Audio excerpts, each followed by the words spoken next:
Hi, I'm Benji Boko, and you're tuning in to Hit the Floor. Hi, this is Johnny Duck for Hit the Floor, and here with Benji Boko, talking about live shows, albums, and his SoundCloud day. Hey Benji, how you doing? Good, thanks. How are you? I'm alright, thank you. It's a lovely swivel. Thanks very much. It's a part of the overall appeal of what I do. Let's jump straight in. Back to normal. Yeah, thank you. I might cry. Let's talk about the show, which is called Can I Mix It? Yep. And you jump on and do everything improv, is that right?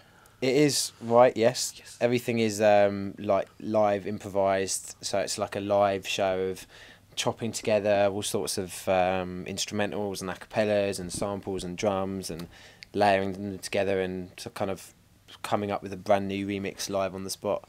So yes. So that's all on stage. So yep. You don't have anything before you go on. You go straight on. Yeah, there's no pre-prepared mixes or anything like that. I've got laptops and samplers and MIDI controllers and all sorts of geeky stuff that allows me to be quite creative. What's going through your head on stage when you're doing all this? Do you even figure that there's thousands of people watching you and you technically don't know what you're doing? I don't want to make you nervous for your next one, but no, I don't really. It doesn't really bother me. I think I find that I enjoy the feeling of pressure that makes me create something new, and that makes me respond in a more positive way, because if I don't pull something out the bag, then I look like the idiot. So I have to. Yeah. So I just work with that pressure, and that energy from being on stage is exactly what fuels me, I'd say. To give you the kick up the bum, really. Yes.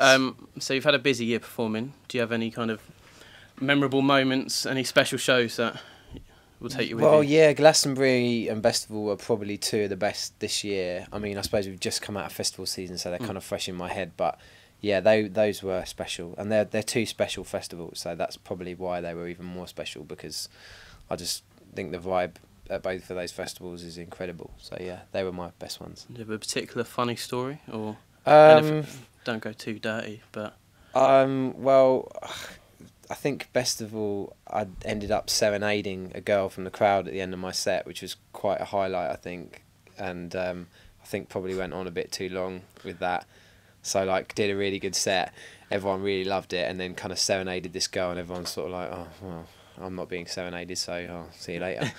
But it was good. It was good. Because I read on a few websites that a girl described your show as multiple orgasms on the dance floor. Is this the girl? No, that was a girl at Cargo in London about like 2 years ago, I think, and yeah, and I was like, right, I'm having that, thanks very much, and put that into my arsenal of quotes. So yeah, whoever you are, thanks very much for that. All right. So how did you get started in all this business?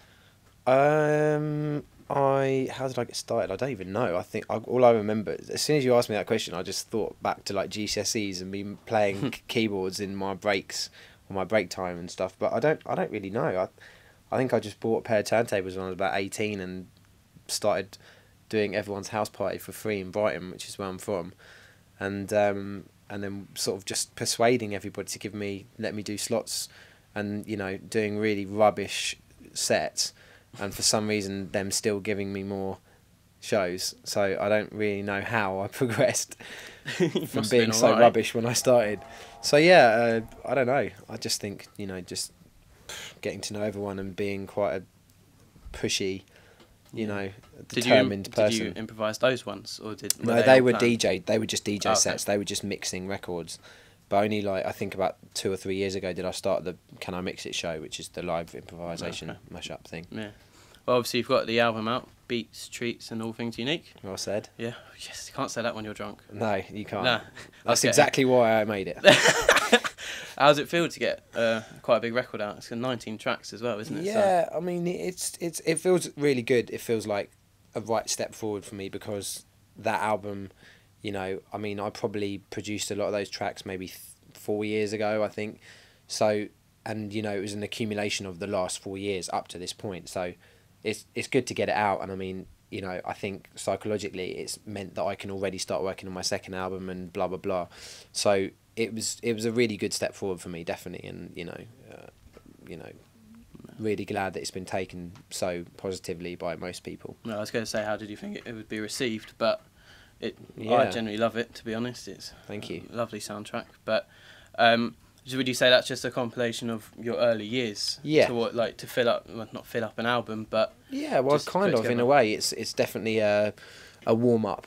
You know Yeah. what I mean? It represents me a few years ago, I'd say. You know, but that's the whole, you know, thing that I've learned with releasing albums is that by the time you know, from conception to release, it's so staggered.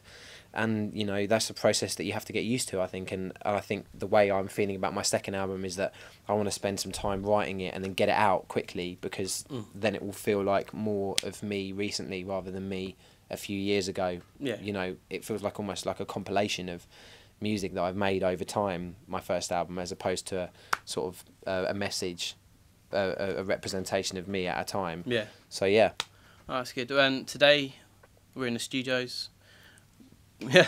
Hello. Apparently, this is where Prodigy made their their album, where Groove Armada made their first albums, and where nice. Spice Girls made their first album. Well, that's the main one. This was Mel B's chair. Oh, right.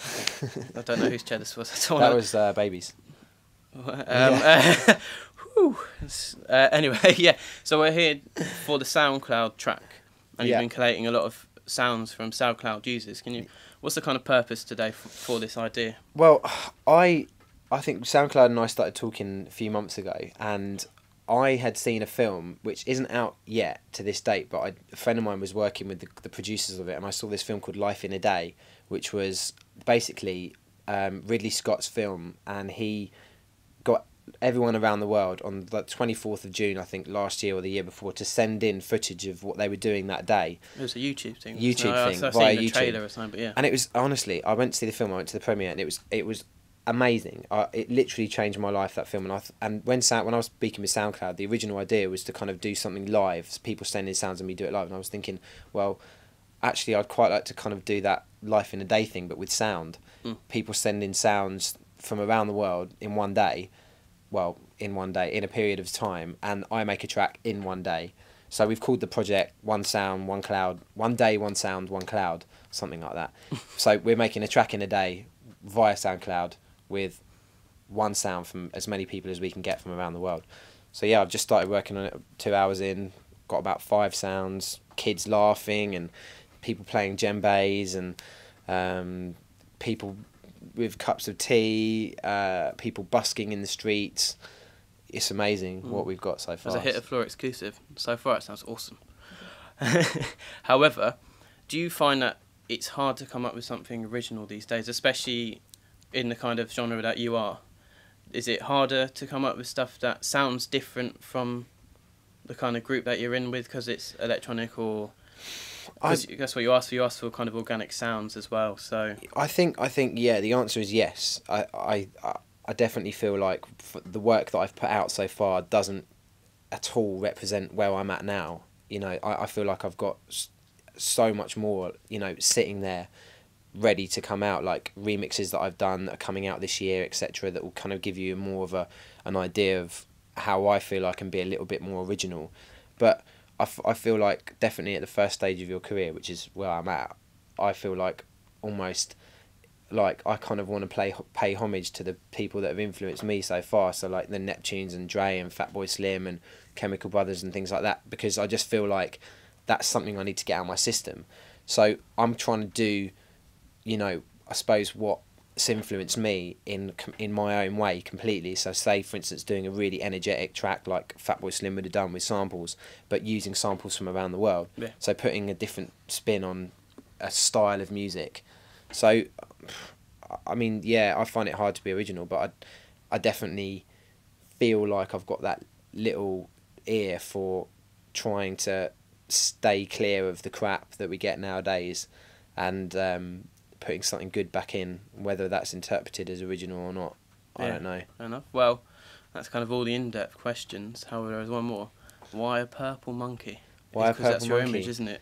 Do you know what? I think because the first track I released was called The Jungle VIP, and it had a sample of I Want to Be Like You from Disney in it. Yeah, and this was a few years ago. So I was thinking like I should have some sort of monkey logo, and I felt like I think I'm a little bit hyperactive, and I've always have been since I was a kid. So I was thinking like monkey, maybe a bit cliche, but anyway, I'm going to do it my way. And the idea to the monkey is that throughout my career, it's going to evolve and change. So the logo is going to change into a human eventually. So it was something that I could play with over time, rather than being a static logo that would stay the same throughout my whole career. So I think the purple monkey just means it's the playful side of me, and the ADHD side of me, basically. Yeah, ADHD, yeah. All right, well, from here to the floor, thank you very much. Is there anything else that you'd like to add at all? No. What about your Facebook page? Yeah, Facebook, that's where I'm at. So come and find me, Facebook.com/Benji Boko, and I'll be there. All right, so we look forward to this SoundCloud track. It's all in one day. Yeah, so, cool. well, thank you very much. Cheers.